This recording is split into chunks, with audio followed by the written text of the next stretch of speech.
We finally made it here to Korea.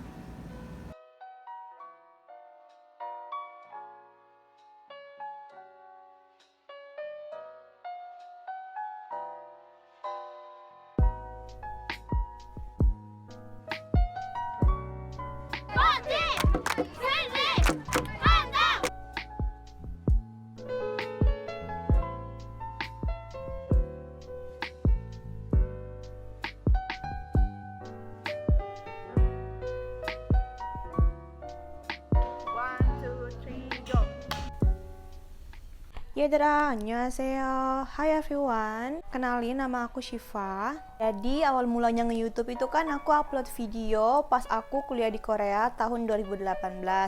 Nah, sekarang tuh aku udah balik ke Indo dan alhamdulillah udah lulus juga. Tapi sampai sekarang aku tuh masih sering banget ditanyain kenapa aku bisa kuliah di Korea.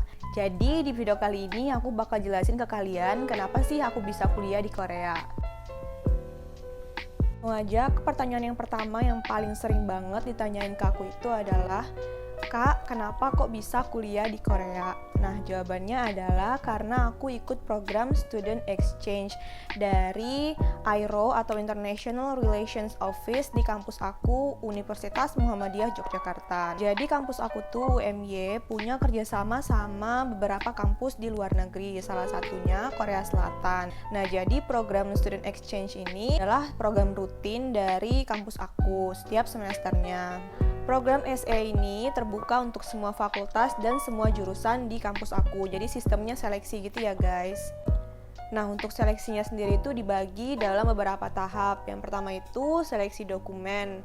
Nah, dokumennya apa aja? Yang pertama itu ada motivation letter, terus CV, transkrip nilai, kopi paspor, sama nilai TOEFL. Nah, kalau udah kita submit berkas kita tadi ke IRO, mereka screening, terus kalau berkas kita udah memenuhi syarat, barulah kita dinyatakan lolos ke tahap kedua, yaitu tahap seleksi TOEFL. Nah, di awal tadi kan kita udah nyertain nilai TOEFL kita nih, tapi pihak IRO-nya menyelenggarakan lagi tes TOEFL serentak supaya fair gitu loh guys, dan supaya membuktikan kalau nilai TOEFL kita di awal yang kita submit tadi beneran asli. Nah, kalau hasil dari tes TOEFL kita itu udah memenuhi syarat, which is 500 sampai 510, itu berarti kita dinyatakan lanjut ke tahap selanjutnya, yaitu tes wawancara. Menurut aku pribadi, seleksi wawancara inilah seleksi yang paling penting. Karena apa? Karena di tahap inilah kita harus bisa membuktikan kenapa sih kita yang pantas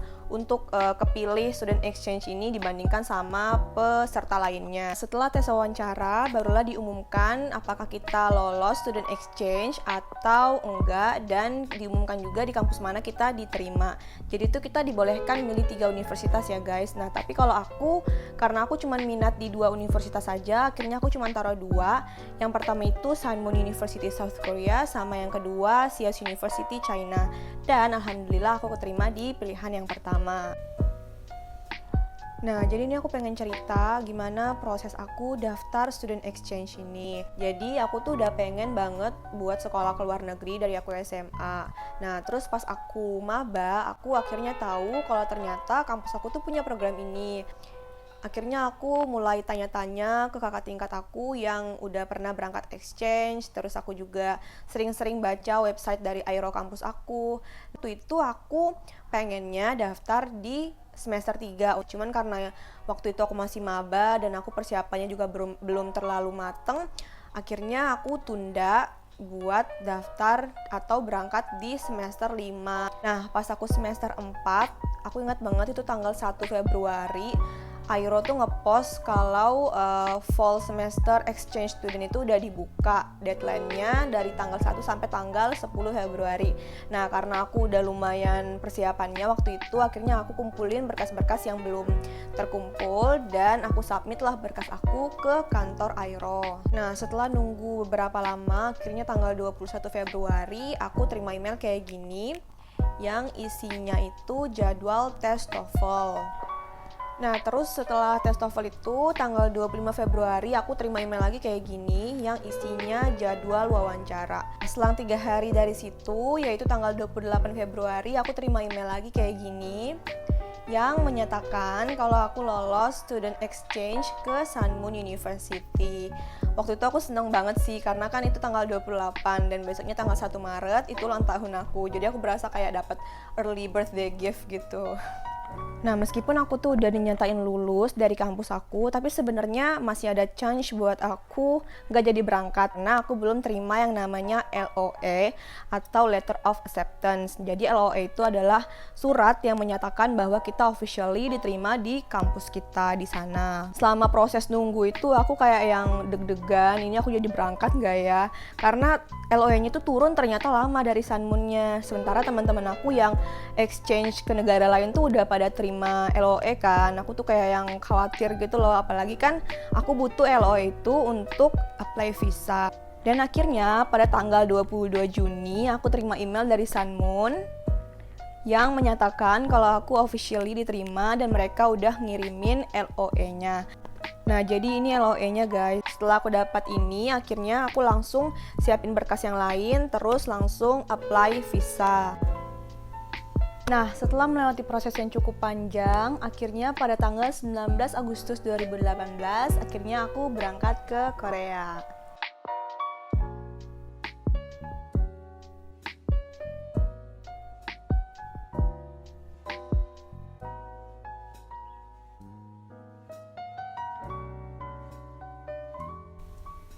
Jadi gitu guys, proses aku kenapa bisa kuliah di Korea.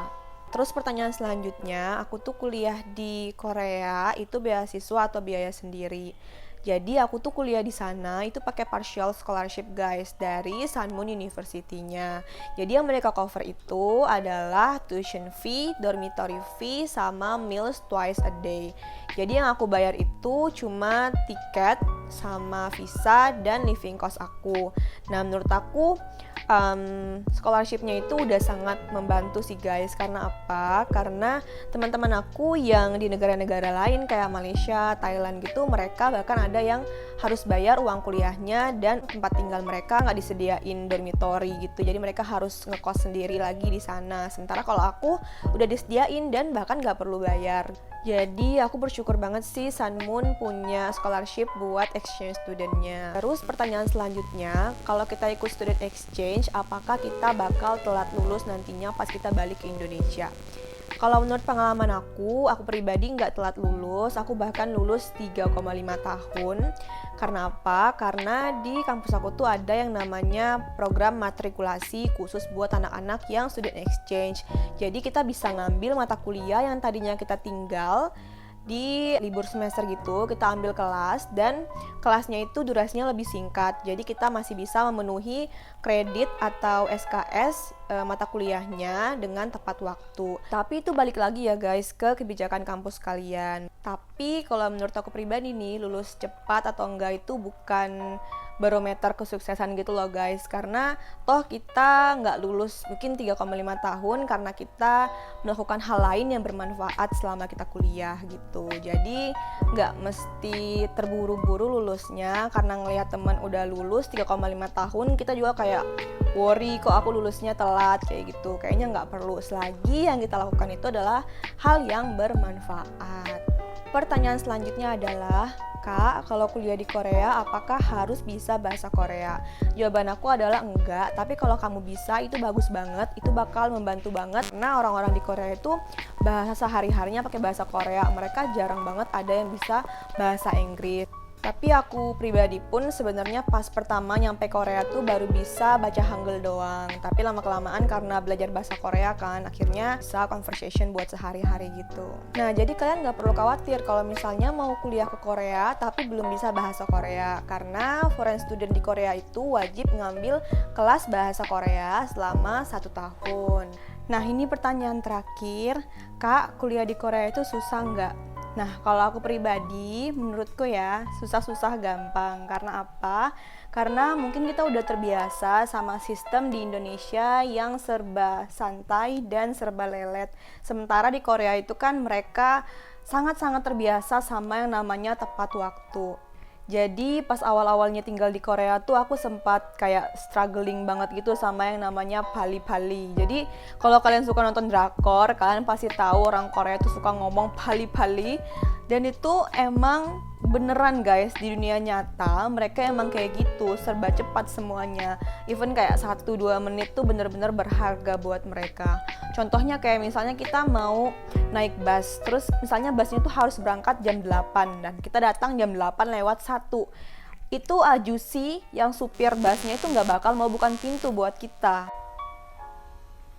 Nah, jadi Sunmoon ini punya 2 kampus guys. Yang pertama itu di Asan, jadi asrama aku nih di Asan. Dan yang kedua itu di Chonan, jadi Chonan ini khusus buat kelas bahasanya. Jadi daily routine aku setiap hari itu aku harus naik bus dari Asan ke Chonan 30 menit. Terus dari jam 9 sampai jam 1 itu belajar bahasa. Habis itu balik lagi ke Asan untuk general class dari jam 3 sampai jam setengah 7 malam. Jadi setiap hari selama weekdays tuh daily routine aku kayak gitu.